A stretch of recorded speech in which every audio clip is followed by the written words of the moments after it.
Hey everyone, क्या हाल है आपके? सब बढ़िया है? तो चलो, सब बढ़िया है तो आज की क्लास को शुरू करते हैं। आप देख रहे हैं life changing spoken English course, जो कि है 21 दिनों का एक स्पोकन इंग्लिश का कोर्स जो कि बिल्कुल फ्री है। ये अवेलेबल है आपको हमारे चैनल बी बैंकर इंग्लिश पर, और मैं हूँ प्रीति मैम जो ये कोर्स करा रही हूँ। ये YouTube के अलावा हमारी ऐप पर भी अवेलेबल है, जिसे आप गूगल प्ले स्टोर से डाउनलोड और इंस्टॉल कर सकते हैं। ऐप पर इस क्लासेस की पीडीएफ्स भी अवेलेबल हैं। आज है क्लास नंबर 5, तो जो लोग भी नए हैं उनके लिए आज की क्लास 5 है, और आपको 1 2 3 4 देखना है क्लासेस, उसके बाद इसको करना है। और ऐसे ये इंडिविजुअल क्लासेस को ऐसे भी आप कर सकते हो, कोई इशू नहीं है। और जिन्होंने अटेंडेंस लगानी है, जल्दी चलिए भाई शुरू हो जाइए, अटेंडेंस लगा दीजिए। क्लास 1 2 3 4 जिन्होंने देख रखा है, 5वीं आज क्लास है, अटेंडेंस जल्दी से लगा दीजिए।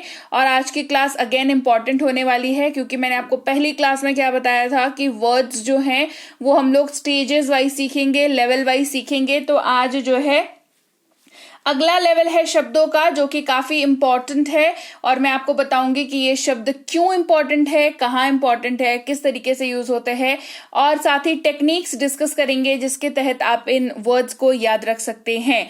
आपका होमवर्क ये होगा कि आप ये सारे वर्ड्स देखने के बाद आपको जो भी वर्ड्स इनमें से याद रहेंगे, चाहे अंग्रेजी में याद रहे चाहे तो हिंदी में याद रहे, आप उनको कमेंट सेक्शन में लिखोगे। सबसे पहले अटेंडेंस लगाओगे, उसके बाद कमेंट सेक्शन में सारे के सारे वर्ड्स को लिखोगे। जो भी क्लास फिनिश होने के बाद तक आपको याद रहेंगी वो सारे के सारे वर्ड्स। क्लियर? और ऐप में पीडीएफ जो है इस वाले वर्ड्स वाले पीडीएफ को देख लेना, वर्ड्स वाले पीडीएफ को ले लेना ऐप पर, ठीक है? चलिए क्लास को शुरू करते हैं। ये सारे जो वर्ड्स है ये काफी इंपॉर्टेंट है। ये लेवल 2 वर्ड्स की श्रेणी में आते हैं, जहां पर जब आपको वाक्यों के जरिए जब बातचीत करनी होती है तो वाक्यों में ये अपनी अच्छी खासी पोजीशन को होल्ड करते हैं। मोस्टली आपको वाक्य में कभी भी जब शुरुआत करनी हो वाक्य की, तब जब एक स्पेसिफिक कोई चीज वाक्य में कहनी हो तब, या दो वाक्यों के बीच में आपको कंडीशंस लगानी हो तब, इन सारी ही जगहों पर ये सारे शब्दों का, ये सारे वाक्यों का, ये सारे शब्दों का इस्तेमाल होता है। सो ये बहुत इंपॉर्टेंट वर्ड्स की श्रेणी में आता है। इसी वजह से स्टेज 2 लेवल 2 वर्ड्स की श्रेणी में आता है। लेवल 1 के वर्ड्स में हमने ऑलरेडी कर लिए हैं, लेवल 2 के वर्ड्स की आज ये पहली क्लास है। तो सबसे पहला वर्ड है नाउ अ डेज। नाउ अ डेज हम जब भी बातचीत करते हैं तो हम बातचीत करते हैं कि अरे आजकल जो है ना चीजें बहुत अजीब हो गई है, बहुत ही ज्यादा कॉमन वर्ड है आजकल। अरे आजकल तो चीजें ऐसे हो रही है, अरे आजकल तो चीजें वैसे हो रही है, अरे आजकल तो ऐसा चल रहा है। आजकल जो है उसको अंग्रेजी में नाउ अ डेज बोलते हैं। और जैसा कि आजकल मैं अंग्रेजी पढ़ रहा हूं, तो आप कैसे कहेंगे इसको? Now a days I am reading English. Now a days I am reading English. अगला शब्द है हालांकि या यद्यपि। हालांकि ही मोस्टली यूज होता है, यद्यपि काफी ज्यादा शुद्ध वाला वर्जन है इस वर्ड का। ऐसे यूज जो है वो हालांकि ही होता है, और इसकी अंग्रेजी होती है ऑल दो। क्या अंग्रेजी होती है? अंग्रेजी होती है ऑल दो।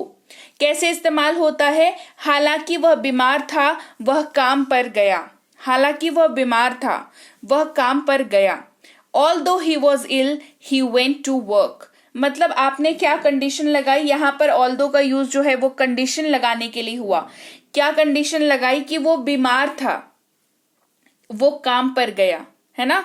वो बीमार था फिर भी वो काम पर गया। Although he was ill, he went to work। अगला शब्द है right now। अगला वर्ड क्या है? अगला वर्ड है अभी या तुरंत। जैसे हम कई बार जो है ना इसको एज अ ऑर्डर भी यूज करते हैं हम लोग। किसी को कुछ हमने कहा और उसने वो बात नहीं मानी, तो हम कहते हैं ना कि मैंने कुछ कहा ना, तो इसको अभी करो, इसको तुरंत करो। कहते हैं ना इसको अभी करो, इसको तुरंत करो, है ना? इसको कहते हैं राइट नाउ। क्या कहते हैं? Right now. जैसे आपको कहना है मुझे मेरी कलम अभी चाहिए। I want my pen right now। I want my pen right now। अगला शब्द है की ओर या के ओर। तो ये अगर किसी डायरेक्शन को दिखाने के लिए यूज होता है ना जब ये, तो एक वर्ड यूज होता है जिसको WARDS कहते हैं, वार्ड्स कहते हैं, ठीक है। अब ये वर्ड जो है ये कॉमन है और इसके आगे जब आप टू लगाते हैं तो ये बन जाता है टूवर्ड्स। क्या बन जाता है? टूवर्ड्स। और ये यूज होता है कुछ ऐसे, मैं रेलवे स्टेशन की ओर जा रहा हूं, I am going towards the railway station. अब इस वाक्य को अंग्रेजी में ट्रांसलेट करते वक्त अगर आपको टूवर्ड्स का कॉन्सेप्ट नहीं पता है तो बुरे फंसोगे, इस वाक्य को ट्रांसलेट करने में बहुत दिक्कत होगी और अल्टीमेटली क्या होगा कि आप इसको ट्रांसलेट नहीं कर पाओगे, तो नहीं बोलोगे, आप हिंदी में बोल करके काम अपना चला लोगे। एम आई राइट? तो आपको जो है ये वर्ड्स का ये जो शुरुआती वर्ड्स है, ये जो इररिप्लेसेबल है, मतलब इनके जगह पे आप कुछ और को नहीं यूज कर सकते हो, तो ये सारे वर्ड्स जो है वो जानना जरूरी है। तो ये वर्ड्स है टूवर्ड्स, ठीक है। क्या वर्ड है? ये वर्ड है टूवर्ड। अब वर्ड के आगे ही इन लगा दिया अगर हमने, तो ये बन गया है अंदर की ओर या आंतरिक। क्या बन गया? अंदर की ओर, है ना, इनवर्ड हो गया, ये अंदर की ओर हो गया। जैसे दरवाजा अंदर की ओर खुलता है, the door opens inwards, the door opens inwards. तो अंदर की ओर खुलता है, ये बात करना चाह रहे थे हम लोग, तो हमने इनवर्ड का इस्तेमाल किया। अब सेम उसी तरीके से अगर ऊपर के बारे में बात करना चाहें तो अगर ऊपर वाली डायरेक्शन के बारे, मोस्टली ये डायरेक्शन के लिए यूज होता है, ठीक है। तो अगर ऊपर वाले डायरेक्शन के बारे में बात करना चाहे तो क्या कहेंगे? कहेंगे अपवर्ड्स। ऊपर को बोलने के लिए क्या बोलते हैं? अपवर्ड का यूज करते हैं ना, तो क्या कहेंगे? कहेंगे अपवर्ड्स, राइट। जैसे ऊपर की ओर, अपवर्ड्स। तो गेंद जो है वो ऊपर की तरफ जा रही है, the ball is going upwards, the ball is going upwards. वैसे ही अगर बाहर की ओर जाने की बात करनी हो तो कि ये वाली चीज जो है वो बाहर की ओर जा रही है, बाहर की तरफ जा रही है, तो बाहर के लिए अंग्रेजी में वर्ड क्या है हमारे पास वर्ड है आउट। क्या वर्ड है? आउट। उसके साथ वर्ड लगा देंगे तो आउटवर्ड्स हो जाएगा। क्या हो जाएगा? आउटवर्ड्स हो जाएगा। पानी का बहाव बाहर की ओर था, पानी का बहाव बाहर की ओर था। Flow of the water was outwards, flow of the water was outwards. Clear? तो क्लास को आगे बढ़ाने से पहले अगर आप इस चैनल पर पहली बार आ रहे हैं तो मैं आपको बता दूं हमारी ऐप पर अवेलेबल है बेसिक से प्रो स्पोकन इंग्लिश का कोर्स, जो कि एक पेड स्पोकन इंग्लिश का कोर्स है और ये 90 दिनों का कोर्स है जिसमें 90 डेज में आपको बेहतरीन तरीके से अंग्रेजी के हर एक कॉन्सेप्ट से रूबरू कराया जाता है और आप बढ़िया तरीके से अंग्रेजी बोलना सीख जाते हो। अंग्रेजी की रीडिंग वाली क्लास है, अगर आपको रीडिंग में दिक्कत आती है, इंग्लिश पढ़ने में दिक्कत आती है, तो इंग्लिश रीडिंग की क्लास आपके लिए है।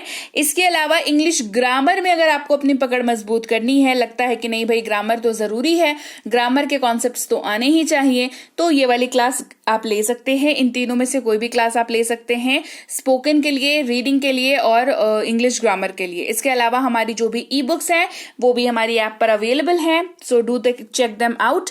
ई बुक्स जो है वो डाउनलोड करना जरूरी है, जैसे ही आप ऐप पर जाओगे, प्रोसेस तो सारे ईजी हैं पर फिर भी थोड़ा सा वेट करके इसको डाउनलोड कर लिया करो, ठीक है।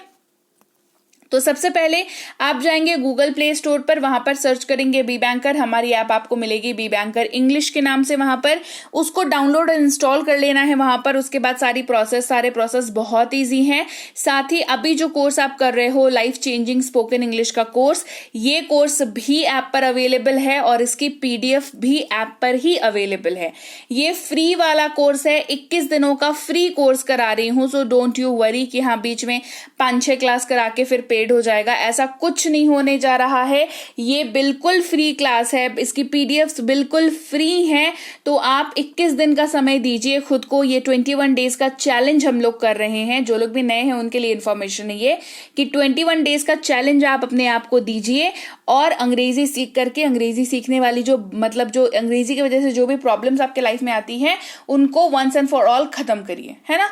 21 डेज का फ्री स्पोकन इंग्लिश का कोर्स ये हो रहा है, ऐप पर हो रहा है, तो ऐप पर आप बिना किसी डिस्ट्रैक्शन से इस कोर्स को कर सकते हैं। कोई एड्स नहीं, कोई अलग तरह के इधर उधर की चीजें नहीं, आराम से आप ऐप पर करो, इसके PDF नोट्स देखो और आराम से रिवाइज करो, ठीक है। चलिए क्लास को आगे बढ़ाते हैं। अगला शब्द है now a day, these days. Now a days हमने कर लिया, दीज डेज। दीज डेज भी जो है वो इन दिनों या आजकल के लिए इस्तेमाल होता है, बहुत अच्छे से इस्तेमाल हो जाता है। आप नाउ अ डेज भी कर सकते हैं इस्तेमाल, आप दीज डेज भी कर सकते हैं इस्तेमाल। जैसे इन दिनों मैं अंग्रेजी बोल रहा हूं, These days I am speaking English. These days I am speaking English. अगला शब्द है फिर भी या अब भी। ठीक है, फिर भी या अब भी। यह अभी भी एक प्रसिद्ध स्कूल है। It is still a famous school. ये अभी भी एक प्रसिद्ध स्कूल है। It is still a famous school. तो वर्ड क्या हुआ हमारे पास? हमारे पास वर्ड हुआ स्टिल, STILL, स्टिल। एक ऐसी अवस्था को दिखाने के लिए जो पहले भी था और अभी भी जारी है, उस अवस्था को दिखाने के लिए स्टिल वर्ड का यूज किया जाता है। फिर है सब कुछ। सब कुछ का मतलब होता है एवरीथिंग। क्या होता है? एवरीथिंग, सब कुछ यानी कि एवरीथिंग। क्या सब कुछ ठीक है? Is everything okay? क्या सब कुछ ठीक है? Is everything okay? अगला शब्द है कोई भी। क्या वर्ड है? कोई भी यानी कि एनीबडी। कोई भी यानी कि एनीबडी। गलती कोई भी कर सकता है। Anybody can make a mistake. गलती कोई भी कर सकता है। Anybody can make a mistake. आगे बढ़ते हैं, अगला शब्द है कुछ। कुछ का मतलब होता है समथिंग। कुछ का क्या मतलब होता है? कुछ का मतलब होता है समथिंग। जैसे क्या मैं कुछ कह सकता हूं? कैन आई से समथिंग? क्या मैं कुछ कह सकता हूं? कैन आई से समथिंग? अगला शब्द है पीछे, जिसका मतलब होता है बिहाइंड। बिहाइंड, पीछे यानी कि बिहाइंड। वह बस मेरे पीछे था। वह बस मेरे पीछे था। He was just behind me. He was just behind me. अगला शब्द है जबकि। जबकि का मतलब अंग्रेजी में होता है वाइल। क्या मतलब होता है? इसका मतलब होता है वाइल, WHILE, वाइल इसको पढ़ते हैं। और इसका इस्तेमाल कुछ यूं होता है, मैं खाते समय एक किताब पढ़ता हूं। I read a book while reading. मतलब ये एक ऐसा वर्ड है जो किसी एक कंडीशन के होते हुए किसी दूसरे कंडीशन को भी दिखाता है। जैसे यहाँ पर खाते वक्त किताब पढ़ते हैं ना, तो खाना एक कंडीशन हो गई और उसी कंडीशन के दौरान सेम एक और एक्शन हो रहा है, that is reading a book. तो दोनों को दिखाने के लिए वाइल वर्ड का यूज किया जाता है। आगे बढ़ते हैं, बीता हुआ कल। अगर आपको कभी भी बीते हुए कल के बारे में अंग्रेजी में बात करनी हो तो क्या बोलोगे? कभी सोचा है? क्योंकि हिंदी वाले वाक्यों में तो मतलब बातचीत से समझ में आ जाता है कि हाँ बीते हुए कल की बात कर रहे हैं, पर इंग्लिश में क्या करेंगे? इंग्लिश में हमारे पास वर्ड है येस्टरडे। क्या वर्ड है? येस्टरडे। बीते हुए कल के लिए शब्द यूज होता है येस्टरडे। जैसे मैं कल आया, आई केम येस्टरडे। आई केम येस्टरडे। परसों, बीते हुए कल की ही बात हो रही है, मतलब बीता हुआ कल है, उसके पहले का दिन बीता हुआ है ना, तो उसको क्या कहेंगे हिंदी में? हिंदी में तो परसों ही कहते हैं। अंग्रेजी में कहते हैं डे बिफोर येस्टरडे। क्या कहते हैं? Day before yesterday. देखो येस्टरडे क्या हुआ? बीता हुआ कल।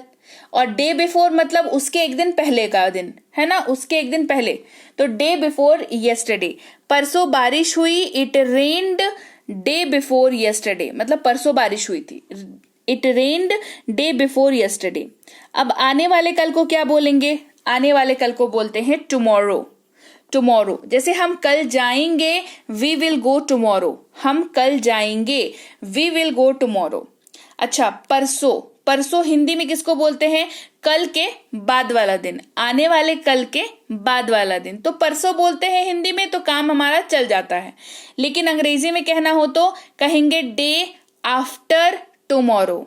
आफ्टर का मतलब बाद होता है ना, और दिन कल के बाद वाला दिन है ना, तो डे आफ्टर टुमारो। मैं परसों जा रहा हूं, I am going day after tomorrow. I am going day after tomorrow. अगला शब्द है तब या तो। इसका इस्तेमाल होता है तब तो बहुत देर हो जाएगी। It will be too late then. It will be too late then. कोई चीज बोल लेने के बाद जब उसमें आपको कोई कंडीशन लगाना हो तो देन वर्ड का यूज करते हैं। अगला शब्द है दैन, THAN, दैन। देखो देन में और दैन में सिर्फ एक अक्षर का अंतर है, वो है ई और ए, बाकी सेम है THAN, THEN, लेकिन दोनों का जो इस्तेमाल है वो बिल्कुल ही अलग है। ठीक है, दोनों का इस्तेमाल क्या है, दोनों का इस्तेमाल बिल्कुल अलग है। देन का मतलब क्या हो गया, कंडीशन लगाने के लिए हो गया। दैन का मतलब क्या हो गया, दैन का मतलब होता है जब आप तुलना के लिए यूज कर रहे हैं। जैसे कहते हैं वह रोहन से लंबा है, he is taller than Rohan. तो जब आप तुलना कर रहे हो तो आप देन का यूज करोगे, और कंडीशंस के बारे में बात करेंगे तो देन का यूज करेंगे। अगला शब्द है अभी। अभी का मतलब होता है नाउ। अभी का मतलब क्या होता है, नाउ। अभी अंदर आओ, come inside now, come inside now. अगला शब्द है टिल। टिल का मतलब होता है तक। सोमवार तक प्रतीक्षा करें, wait till Monday, wait till Monday. ये लिमिट देने के लिए इस्तेमाल होता है। ठीक है, अनटिल जब तक की ना या आने तक, ये दोनों के तौर पर इस्तेमाल होता है। जैसे उसके आने तक प्रतीक्षा करें, वेट अंटिल ही कम्स। तो यहां पर भी आप लिमिट दे रहे हैं। ठीक है, लेकिन ये लिमिट जो है ना वो जल्दी खत्म हो जाएगी। ठीक है, अंटिल और टिल में बेसिक, बहुत ही बेसिक डिफरेंस यही वाला है। टुगेदर, टुगेदर का मतलब होता है साथ साथ, हम साथ साथ रहते हैं, we live together, we live together. अगला शब्द है बिसाइड। बिसाइड का मतलब होता है बगल में। बिसाइड का क्या मतलब होता है, बगल में। जैसे क्या मैं आपके बगल में बैठ सकता हूं, can I sit beside you. अब उसके बाद वाला शब्द देखो, बिसाइड्स। ठीक है, बिसाइड में एस जोड़ देते हैं तो नया वर्ड बनता है बिसाइड्स, और इसका मतलब होता है को छोड़कर। अर्थ और इस्तेमाल दोनों का अलग है। ठीक है, मेरे अलावा उसका कोई दोस्त नहीं है, he has no friends besides me, he has no friends besides me. अगला शब्द है वंस। वंस का मतलब होता है एक बार, एक बार। वंस यानी कि एक बार। इस्तेमाल देख लो, मैंने इस वीडियो को एक बार देखा है, I have watched this video once, I have watched this video once. अगला शब्द अगर एक नहीं दो बार देखा हो तो कहेंगे ट्वाइस। क्या कहेंगे, ट्वाइस। तो मैंने इस वीडियो को 2 बार देखा है, I have watched this video twice, I have watched this video twice. अब 2 बार नहीं 3 बार देखा है तो क्या कहेंगे, थ्राइस।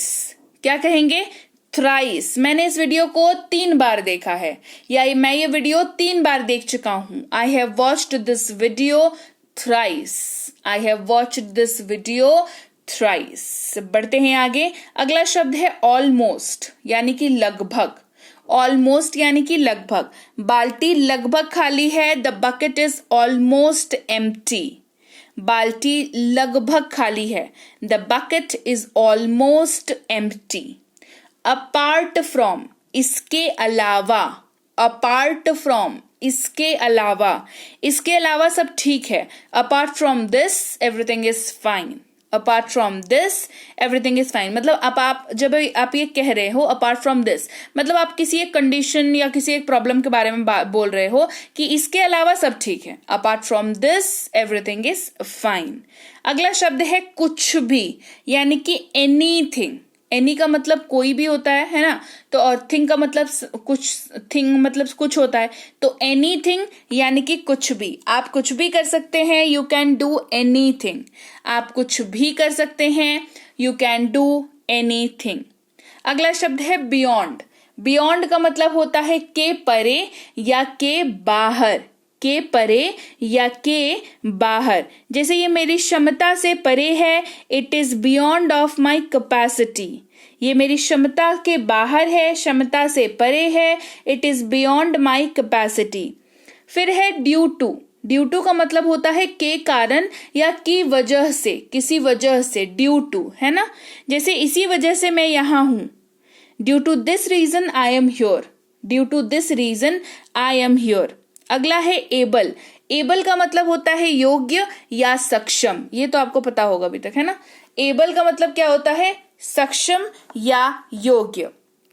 जैसे मैं अपने काम करने में सक्षम हूं, I am able to do my work, I am able to do my work. अगला है इन फ्रंट ऑफ। फ्रंट का मतलब होता है सामने, है ना, तो सामने में या के सामने वर्ड यूज होता है इन फ्रंट ऑफ। मेरे घर के सामने एक आम का पेड़ है, there is a mango tree in front of my house. Otherwise, otherwise का मतलब होता है नहीं तो या अन्यथा, कंडीशन लगाने के लिए यूज होता है। ये काम पूरा करो नहीं तो जाओ। Finish this work otherwise leave, otherwise leave. Minimum, कम से कम जब आपको कहना हो वर्ड यूज करेंगे मिनिमम, ठीक है, मिनिमम। ये मिनिमम प्रयास होगा जो आपको करना होगा। This is the minimum effort you will have to do. अब ज्यादा से ज्यादा बोलना हो तो क्या बोलेंगे? बोलेंगे मैक्सिमम। क्या बोलेंगे? मैक्सिमम।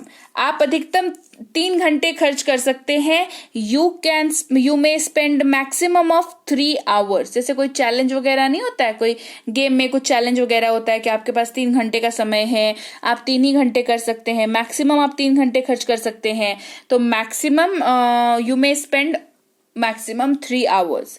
फिर है के बदले में या के बजाय, इस्तेमाल करेंगे इंस्टीड ऑफ। चलो बस के बजाय ट्रेन से चलते हैं, let's go by train instead of बस। धैर्य, धैर्य का मतलब होता है पेशेंस। हमें इंतजार करने का धैर्य रखना चाहिए। We should have the patience to wait. फिर है लाचार या विवश, इसको कहते हैं बाउंड। क्या कहते हैं? बाउंड। मैं अपना होमवर्क करने के लिए विवश था, I was bound to do my homework. मैं अपना होमवर्क करने के लिए विवश था, I was bound to do my homework. अगला शब्द है बिलोंग्स टू, ठीक है, का होना या का है ना, किसी के सामान के बारे में जब बात करनी हो तब बात करते हैं। जैसे ये बैग मेरा है, this bag belongs to me. ये बैग मेरा है, this bag belongs to me. फिर ज्यादा, ज्यादा के लिए इस्तेमाल करते हैं मोर, MORE, मोर। मैं इसके बारे में अधिक ना सोचे, बस अध्ययन करें। Don't think more about it, just study. Less, कम बोलना हो तो कहेंगे लेस, कम, है ना। हमारे पास 2 घंटे से कम का समय है, we have less than 2 hours, we have less than 2 hours. फिर है कोई बात नहीं, कहते हैं एनीवे, एनीवे, है ना। वैसे भी कल अपना होमवर्क करो, anyway do your homework tomorrow. वैसे भी कल अपना होमवर्क कर लेना, anyway do your homework tomorrow. कभी भी कहेंगे एनी टाइम, कभी भी क्या कहेंगे? कहेंगे एनी टाइम। आप कभी भी अंग्रेजी सीख सकते हैं, you can learn English any time, you can learn English any time. फिर है के द्वारा या के पार, इस्तेमाल होता है थ्रू, THROUGH, थ्रू इसको पढ़ते हैं। गेंद दीवार के द्वारा पार चली गई, ठीक है, या के पार चली गई, दीवार के पार चली गई। The ball went through the ball, wall, the ball went through the wall. फिर है शामिल करना या किसी चीज को मिला के उसको सहित करके बोलना। आप सहित सभी अनुपस्थित थे, all were absent including you. जब इंक्लूडिंग वर्ड का यूज कर रहे हैं मतलब आपको मिला के बात की जा रही है, ठीक है। अब छोड़ करके बात करनी हो या के बिना, को छोड़कर या के बिना, एक्सक्लूडिंग। आपको छोड़कर सभी मौजूद थे, all were present excluding you. आपने देखा होगा, आप मॉल्स वगैरह में जाते हैं या एड वगैरह सुनते हैं, कहता है ना inclusive of all taxes, inclusive of all taxes, मतलब जो रेट है उसमें सारे टैक्स इंक्लूडेड हैं, ठीक है। अब कहता है एक्सक्लूसिव ऑफ ऑल टैक्सेस, मतलब जो रेट है उसमें टैक्स इंक्लूडेड नहीं है, उसको आपको अलग से देना होगा, ठीक है। आगे बात समझ। अच्छा, दो यानी कि हालांकि, हालांकि वो बीमार था पर काम पर गया। Though he was ill he went to work. आप कोई भी वर्ड यूज कर सकते हैं, ऑल्दो, दो, कोई भी वर्ड चलेगा, ठीक है।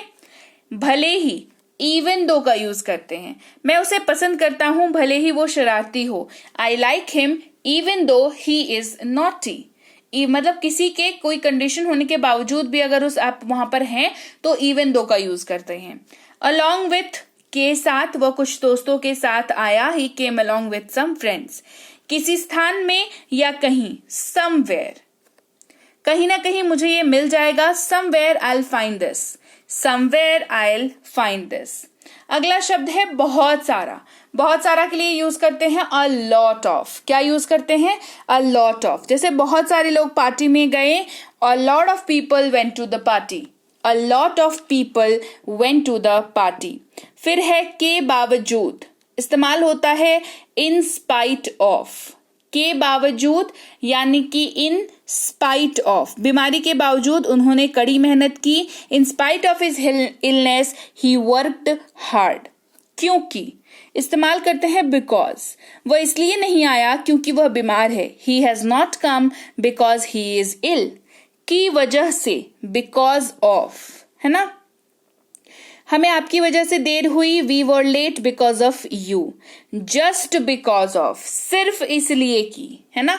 वाक्य में ना आपके जो भी कंडीशन आप बोल रहे हो उसकी इंटेंसिटी जैसे जैसे बढ़ती जाएगी, उसी तरीके से because, because of, just because of use होगा। सिर्फ उन्हीं की वजह से मैं यहाँ हूं, just because of him I am here. यहाँ पर किसी एक पर्टिकुलर इंसान की बात हो रही है कि उसी की वजह से यहाँ पर है ना। तो just because of him I am here. As soon as, जैसे ही, है ना। जैसे ही मैं बिस्तर पर गया, सो गया। As soon as I went to bed I fell asleep। जैसे ही मैं बिस्तर पर गया, सो गया। As soon as I went to bed I fell sleep। As far as यानी कि जहां तक। As far as I know he is at home, जहां तक मुझे पता है वह घर पर है। जहां तक मुझे पता है वह घर पर है। बढ़ते हैं आगे, अगला शब्द देखते हैं अभी तक। अभी तक का इस्तेमाल होता है एज ऑफ नाउ। कैसे इस्तेमाल होता है? As of now. अब तक वह 100 शब्दों को याद कर चुका है। As of now he has memorised 100 words. As of now he has memorised 100 words. अगला शब्द है अक्सर या प्रायः। इस्तेमाल करते हैं मैं अक्सर आइसक्रीम खाता हूं। I often eat ice cream. I often eat ice cream। बढ़ते हैं आगे, इस प्रकार से इस्तेमाल करते हैं सिमिलरली। क्या इस्तेमाल करते हैं? सिमिलरली। इस प्रकार से मुझे अपनी सारी खोई हुई चीजें मिली। Similarly I got all my lost things. फिर क्या है? मुख्य रूप से या ज्यादातर। इस्तेमाल करते हैं मोस्टली। क्या इस्तेमाल करते हैं? मोस्टली। सफलता ज्यादातर प्रयास पर निर्भर करती है। Success depends mostly on effort. So that यानी कि ताकि, कृपया जाएं ताकि आप समय पर पहुंच सके। Please leave so that you can reach on time. इसलिए या जोर देने के लिए सो वर्ड का इस्तेमाल करते हैं। किसका? SO, सो। मैं बहुत थक गया हूं, आई एम सो टायर्ड। यहां पर आप जोर डालने के लिए इसका इस्तेमाल कर रहे हैं, आई एम सो टायर्ड। की कंडीशन लगाने के लिए इस्तेमाल होता है शब्द दैट का। आज तुम मैंने सोचा कि आज तुम जाओगे। I thought that you will come today. फिर है वर्ड ऐसा, ठीक है। इसका इस्तेमाल होता है सच, SUCH, सच। मैंने ऐसा क्यूट डॉग कभी नहीं देखा। I never saw such A cute dog. दिखाए या बताए अनुसार एज फॉलोज। अपना होमवर्क दिखाए अनुसार करें। Do your homework as follows. Again यानी कि फिर से, उसने फिर से ऐसा किया। He did this again. कम से कम, एटलीस्ट, कम से कम 2 घंटे पढ़ाई करें। Study at least 2 hours। जितना, एज मच एज। यहाँ पर ज्यादा से ज्यादा चीज जब बात करनी हो तब इसका इस्तेमाल करते हैं। जितना संभव हो मैं करूंगा। I will do as much as possible. Up to, तक। 50%, अब डिस्काउंट अप टू 50%, मतलब लिमिट लगा दी, 50% तक, है ना। मानो यानी कि एज इफ। वो ऐसे भागा जैसे मानो उसने कोई भूत देख लिया हो। He ran as if he has seen a ghost. अगला शब्द है ऑफ कोर्स यानी कि बेशक। बेशक मैं आऊंगा, of course I will come. Such as example देने के लिए यूज होता है। पिज्जा और चिप्स जैसे खाद्य पदार्थ अच्छे नहीं होते हैं। Food such as pizza and chips aren't good. की वजह से, बिकॉज ऑफ। हमें आपकी वजह से देर हुई, we were late because of you. Most of, ज्यादातर। ज्यादातर छात्र रात में पढ़ाई करते हैं। Most of the students study at night. जब तक, एज लॉन्ग एज। जब तक आप चाहें यहां रह सकते हैं। You can live here as long as you like it. Despite, के बावजूद। हर परेशानी के बावजूद वह पास हो गई। Despite every problem she passed. In fact, असल में, वास्तव में मैं पार्टी में था या असल में मैं पार्टी में था। In fact I was also in the party, मैं भी पार्टी में था। ठीक है, अगला शब्द है आंतरिक या अंदरूनी। ये हमारा आंतरिक मुद्दा है। This is our internal matter. ऐसा होता है ना, देश में कुछ मीटिंग वगैरह होती है तो कहते हैं इंटरनल अफेयर है, मतलब अंदरूनी मैटर है। बाहर कहना हो तो एक्सटर्नल कहेंगे। ये क्रीम बाहरी उपयोग के लिए है। This cream is for external use. आपने देखा होगा क्रीम्स में ना लिखा हुआ रहता है this cream is for external use only, है ना, तो बाहरी यूज के लिए है, आप उसको अंदर नहीं लगा सकते। संपत्ति यानी कि एसेट, उनके पास 1 करोड़ से अधिक संपत्ति है। He has over 1 crore asset. दायित्व, लाइबिलिटी, सड़कों की सफाई करना हमारा सामाजिक दायित्व है। It is our social liability to clean up the roads. Liable, उत्तरदायी, हम क्षति के लिए उत्तरदायी हैं। We are liable for the damage. हकदार यानी कि एंटाइटल, ठीक है, वह इनाम पाने का हकदार है। He is entitled to receive the award. और इंटरनल यानी कि आवर इंटरनल इशू, ये तो बता दिया है ना, इंटरनल मुद्दा, आंतरिक, इंटरनल हमारा अंदरूनी मुद्दा है, आंतरिक मुद्दा है, इंटरनल मैटर है, इंटरनल इशू है, इंटरनल अफेयर है। ठीक है, तो चलिए भाई, ये थी आज की क्लास जहां पर हमने स्टेज 2 के वर्ड्स को सीखा, जो आपको वाक्य बनाने में, वाक्य की शुरुआत करने में, वाक्य की एंड करने में, वाक्य में कंडीशन लगाने में, वाक्य में एक्सप्रेस करने के लिए, आपके इस डायरेक्शंस बताने के लिए इस्तेमाल होंगे। तो कैसी लगी आज की क्लास, कमेंट करके मुझे बताएं। और सबसे इंपॉर्टेंट, तो जितने भी वर्ड्स आपको याद रहे, हिंदी में हो या इंग्लिश में हो, नो मैटर, आप उसको लिखें कमेंट सेक्शन में। अटेंडेंस तो होप अब तक अपने लगा दी होगी अभी तक आपने, और जो भी वर्ड्स अब आपको याद होंगे वो सीधे सीधे कमेंट सेक्शन में लिखते जाइए, हिंदी वाले भी और इंग्लिश वाले भी। देखो, शब्दों को याद करने का ना एकमात्र यही तरीका है कि एक बारी क्लास देखी, जितने वर्ड्स याद हुए उसको लिख लिया, फिर एक बारी क्लास देखी, जितने वर्ड्स याद हुए उसको लिख लिया। ऐसे पहले सोचोगे कि कॉपी में लिख लें सारे, उसके बाद बैठ के रट्टा मारें, तो ऐसे नहीं होते हैं वर्ड्स याद। मतलब याद कर लोगे, तुमको लगेगा कि तुमने याद कर लिया है, बट एक्चुअल में वो होता नहीं है। वो प्रयोग में फिर आने लायक वो वर्ड रहता नहीं है, क्योंकि वो दिमाग से डिलीट हो जाता है बहुत जल्दी, है ना। तो जो याद है उसको भी लिख लो, फिर से क्लास देखना, फिर लिख लेना, ऐप पर क्लास देखना, फिर लिख लेना। ठीक है, तो कमेंट सेक्शन में आकर लिख दो, व्हाट्सएप पर लिख दो, टेलीग्राम पर लिख दो, क्या दिक्कत है, लिखने की जगह की कमी थोड़ी है ना। तो क्लास कैसी लगी कमेंट करके मुझे जरूर बताइएगा। और जो भी नए लोग हैं सब्सक्राइब कर लीजिए, सब्सक्राइब करते वक्त बेल नोटिफिकेशन ऑन कर लीजिएगा, ताकि जब भी अगली क्लास आए, यानी कि क्लास नंबर 6, तो आपको पता चल जाए। इसके अलावा हमारी ये जो भी कोर्सेज अवेलेबल हैं, ग्रामर की, रीडिंग की और स्पोकन इंग्लिश की और ई बुक्स, ये मिलती हैं आपको हमारी ऐप पर। इसके अलावा अभी जो कोर्स आप देख रहे हैं वो भी आपको हमारे फ्री कोर्स है, ये भी आपको ऐप पर मिल जाती है। बी बैंकर इंग्लिश ऐप को डाउनलोड और इंस्टॉल कर लें गूगल प्ले स्टोर से। वहां पर आप न्यू स्टूडेंट पर क्लिक करके नाम, नंबर, ईमेल आईडी डाल करके रजिस्टर कर लें। फिर आप स्पोकन इंग्लिश के कोर्स, इंग्लिश रीडिंग की कोर्स, ग्रामर की कोर्स, बुक्स वगैरह और फ्री कोर्स वगैरह आपको वहीं पर मिल जाएंगी। पेड कोर्सेज की डिटेल्स, डेमो आप चेक कर सकते हैं गूगल पे, फोन पे का यूज करके, क्रेडिट कार्ड, नेट बैंकिंग का यूज करके आप पेमेंट करके वहां पर एडमिशन ले सकते हैं। पेमेंट करने के बाद कोर्सेज ऑटोमेटिकली चालू हो जाती हैं। रिकॉर्डेड क्लास पर क्लिक करके आप क्लासेस को अटेंड कर सकते हैं, पीडीएफ देख सकते हैं, होमवर्क बना करके पीडीएफ से आंसर्स मिला सकते हैं। इसके अलावा भी दिक्कत हो तो इस नंबर पर संपर्क करें।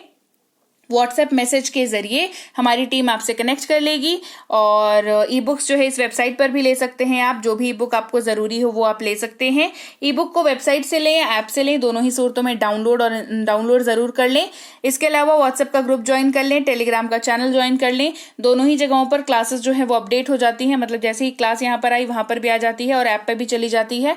तो ऐप को जरूर से डाउनलोड और इंस्टॉल कर लीजिएगा। और मैं आपसे मिलूंगी आपकी अगली क्लास में, क्लास नंबर 6 में, एक और नई धुआंधार टेक्निक को लेकर के, जो आपको अंग्रेजी बुलवा कर रहेगी। चलिए, thank you so much for watching. Stay tune to English with B banker.